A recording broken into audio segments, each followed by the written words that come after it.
Bonjour à tous et bienvenue dans le journal AC Franchise TV. Au sommaire de cette édition, l'actualité de la franchise avec Lollipops, Bazarland et Bureau Vallée. Un zoom sur la franchise Assurtis. L'actualité business avec notre rubrique Conseil d'experts, Jean-Paul Zetline qui nous donne des explications sur les étapes à suivre avant d'exporter un concept de franchise.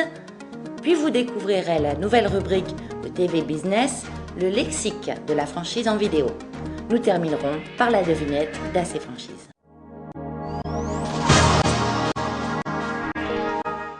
Dans l'actualité de la franchise de prêt-à-porter féminin Lollipops enregistre de bons résultats au premier semestre avec un chiffre d'affaires de 6 950 000 en hausse de 10% par rapport à 2008.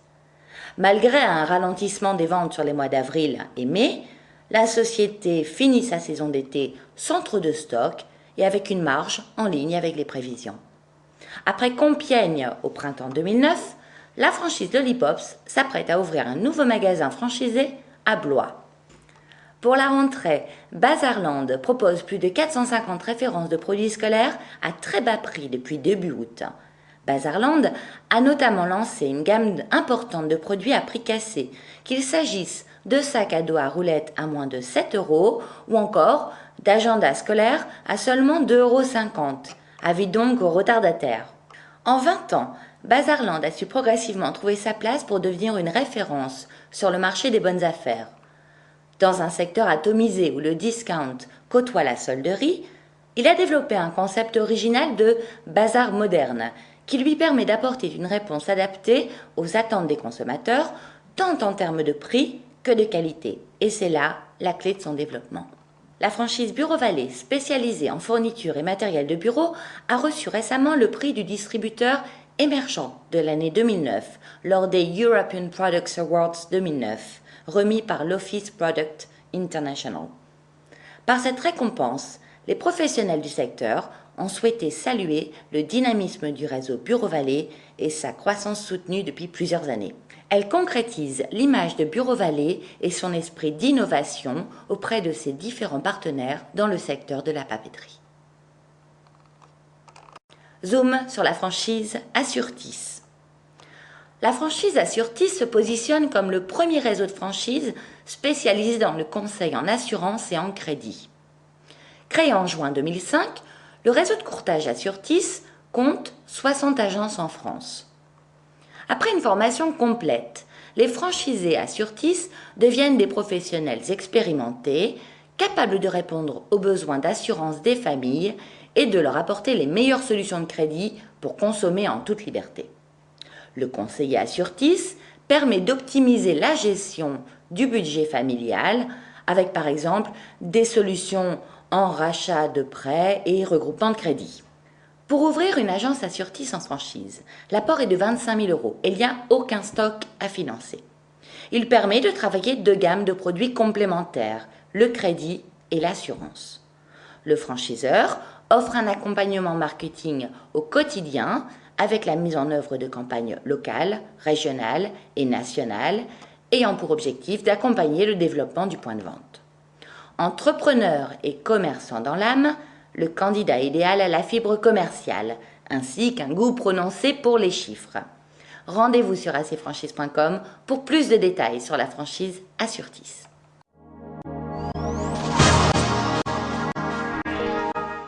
L'actualité business. Dans notre rubrique Conseil d'experts, Jean-Paul Zetline, consultant en développement de franchise affilié à ces franchises, vous donne de suite des explications sur les étapes à suivre avant d'exporter un concept de franchise.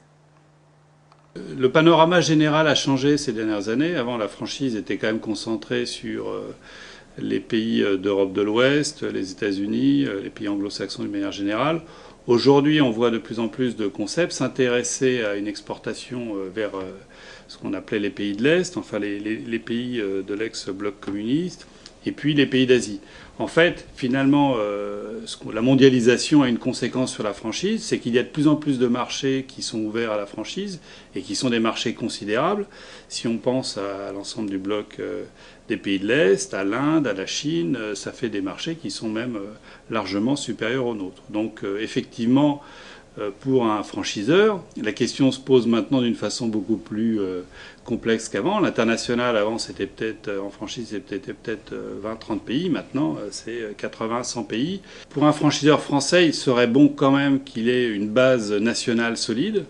Donc ça veut dire qu'il est d'ores et déjà en France un réseau de franchise qui a fait ses preuves, qu'il est d'ores et déjà une organisation, aussi bien de franchise elle-même, de marketing ou de centrale d'achat ou de produits. C'est-à-dire que la franchise, c'est toujours un développement en escargot, c'est-à-dire on avance au fur et à mesure, en boule de neige, j'allais dire. Donc il faut partir d'une base française solide et puis commencer à rayonner. Je crois qu'il serait pas logique d'envisager un développement à l'international d'une manière trop rapide si on n'a pas fait le plein d'abord du développement français. Bon, effectivement, dans un premier temps, on peut s'intéresser aux pays limitrophes, à la Belgique, à la Suisse, au Maroc, c'est un premier test. Mais le vrai lancement à l'international vers l'Amérique du Sud, l'Asie ou l'Europe de l'Est, ça va demander des moyens considérables. Donc je pense qu'il faut avoir une base nationale solide et avoir déjà une belle réussite en France et des outils, des équipes, voilà. Mais sinon, une fois que ces critères sont atteints, au contraire, il faut, qu'ils n'avancent pas recul, il faut envisager ce lancement international. Une nouvelle rubrique de TV Business sera très prochainement en ligne. Il s'agit du lexique de la franchise en vidéo. Toujours très utile pour y voir plus clair et mieux comprendre la franchise et son fonctionnement. Sur acfranchise.com, vous pouvez déjà lire l'abécédaire des termes de la franchise. Désormais, grâce à AC Franchise TV, vous entendez ces définitions, vous voyez les explications. La franchise n'aura plus de secret pour vous. De suite, un extrait du lexique.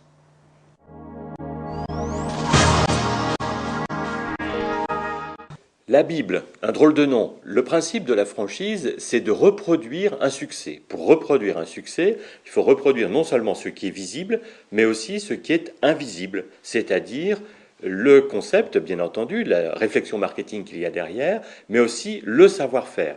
Le savoir-faire, donc un ensemble de méthodes de travail, d'outils, de résultats de l'expérience qu'il nous faut transmettre. Alors il y a plusieurs moyens de le transmettre, mais il y a notamment un moyen qui est essentiel, qui est la Bible, qu'on appelle aussi les manuels de la franchise ou les manuels du savoir-faire. Et cette Bible, qu'est-ce que c'est ? Eh bien, c'est une série de documents essentiels qui vont comprendre, qui vont être transmis bien entendu aux franchisés par le franchiseur, qui souvent vont servir de guide et de manuel de formation et qui comprennent plusieurs parties. Alors une première partie classique, c'est donc le guide du quotidien, le manuel d'exploitation. Il y a également le livre des normes. Il y a également le guide de l'identité visuelle, le manuel retraçant et expliquant les produits, la manière de les acheter, les services qu'on rend, etc. De plus en plus, la Bible n'est pas composée uniquement d'un livre ou d'un classeur, mais également de vidéos, d'un site internet, d'un intranet, etc. Donc les moyens de faire passer le savoir-faire aux franchisés sont très variés.